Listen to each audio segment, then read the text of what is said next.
Hello friends, I am here with one of Santa's loud elves, and he is going to help me read you a Christmas story today, all about how Santa got his job.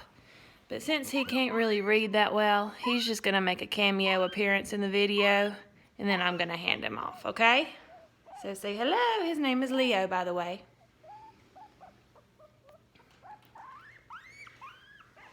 So on to our book. How Santa Got His Job. Some of you may have just thought that Santa always worked at the North Pole. This story tells a little something different. Let's see what happens.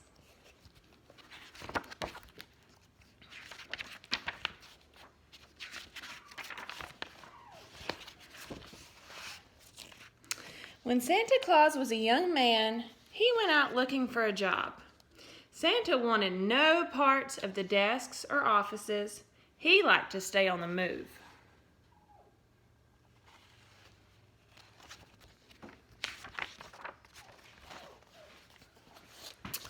His first job was cleaning chimneys. Santa was sure-footed on even the steepest of roofs, and he loved twisting through the tight spaces. But there was a problem. Santa was so neat that he never got covered in soot or made a mess in the fireplace. So nobody believed him when he said he was done. "Where's the proof?" said some. "You're not even dirty," said others. This led to a lot of arguments.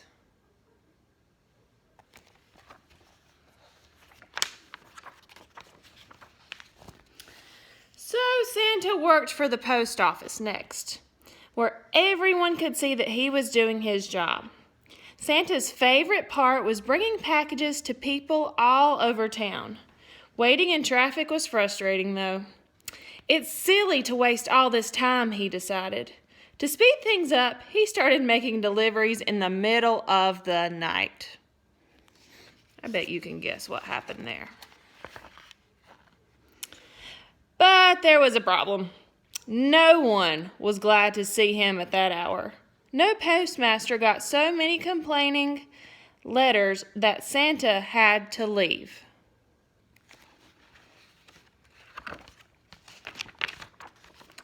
So what did he do next? Since Santa had discovered he enjoyed staying up late, he tried cooking at an all-night diner. It felt good to fill orders for customers. Sometimes Santa even surprised people with extra helpings.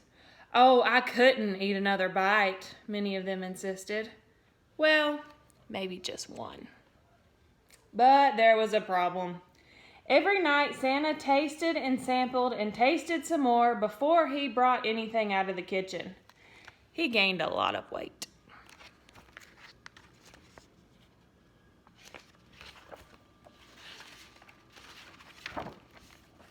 Hoping to get some exercise, Santa then found a spot at the zoo. Santa was very organized about the animals. "I know where they're sleeping," said Santa, "and when they're awake." I've heard that before. Over time, he always learned that whether they were behaving themselves or not. But there was a problem. Santa became close friends with the reindeer, and all the other animals got jealous. Sadly, the zookeeper had to let him go.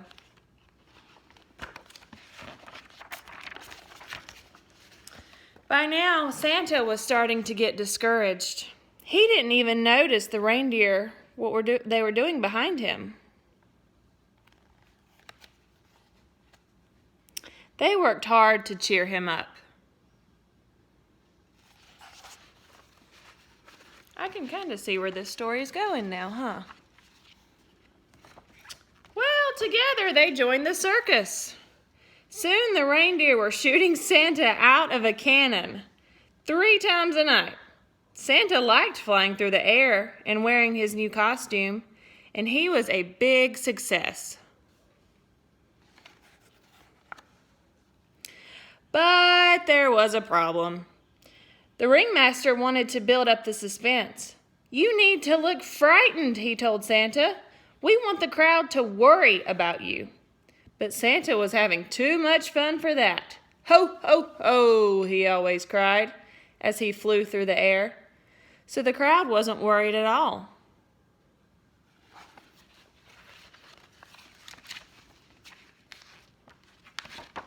The angry ringmaster soon fired Santa and the reindeer. As they gathered their things, some elves came looking for autographs. When they heard the news, they invited Santa and the reindeer home for supper. The elves lived way out of town. They were toy makers, and their house was their workshop.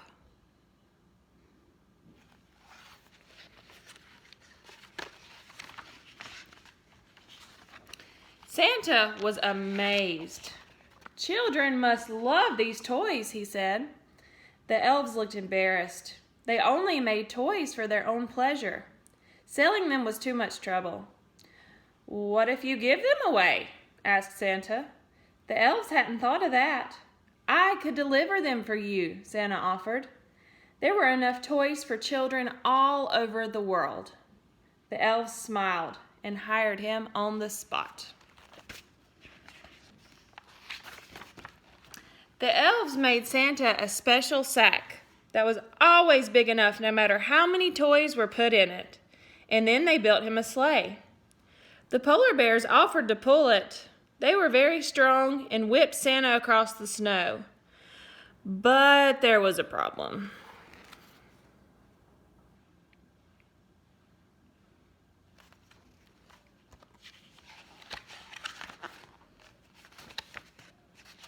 It was the biggest one yet.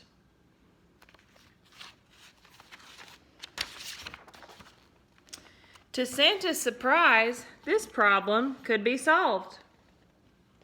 Santa and the reindeer practiced together every single day. They made a few mistakes at first, but soon they learned to work as a team.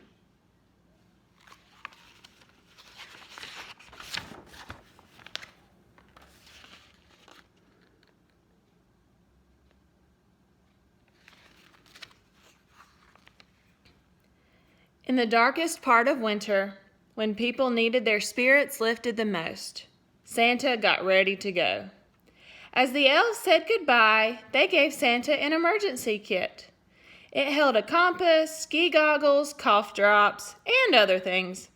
Santa thanked them very much. All his jobs had taught him it was good to be prepared. Then Santa and his reindeer took off. The first night was a little hard because Santa was still learning about the shortcuts and the high winds. But at last, he got the hang of it. Ever since then, the elves had made toys all year, and Santa has given them away all in one night. He loves his job as much as ever, and he's gotten pretty good at it over the years. Still, he always keeps his emergency kit close by because no job is perfect.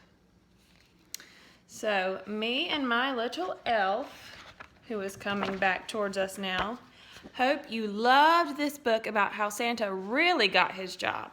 I was kind of surprised when I read this the first time because I had no idea he worked that many jobs and got fired that many times before he finally found his dream job.